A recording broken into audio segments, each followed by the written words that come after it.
This is going to be a recap of Children of Blood and Bone for anyone who's looking for a recap before they continue on in the series. But before I get into that, let me give a quick spoiler warning. There will be spoilers for this book in this video. Major spoilers. We've got four main characters. We've got Zaylee, who is a diviner when we meet her, and her brother Zane. And then we've got Amari, who is a princess, and her brother Anan. Amari's dad, the king, ends up using this scroll to activate magic and her best friend and killing her. So Amari steals the scroll, runs off, and accidentally bumps her brother with it, and he starts developing this white streak in his hair and getting magical powers. And he hates every second of that. He's covering up the white streak most of the book and just feeling hatred over the fact that these magical powers have infested him somehow. Zaylee, Amari, and Zane all end up traveling together, and they're on this mission to collect these special artifacts, the scroll that activates magic, this stone that like connects them to the gods, and this bone dagger. I'm not really sure what the bone dagger does, but they're supposed to take all of these things to this island to do this ritual to like re-establish some connection and bring magic back.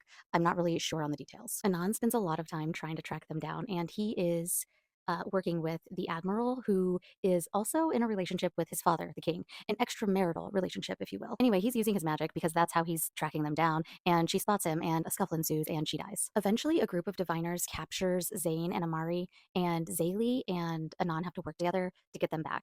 And then everything kind of comes together for a moment, and they're all a happy little family. Everyone's getting along, including Anan. He's even thinking about a brighter future. That all ends pretty quickly because the king's men swoop in and capture Zaylee. They end up using these magicite cuffs, which is like this black stone that blocks magic, to keep her trapped in this dungeon so they can torture her. They end up carving maggot into her back, and she can't feel her magic after that. Zane and Amari rally some magi's and activate their magic with the scroll, and they go and rescue Zaylee. Anan basically goes back to his princely role. The king wants him to kill Amari, and the king is convinced that Zaylee is the one who killed his little girlfriend.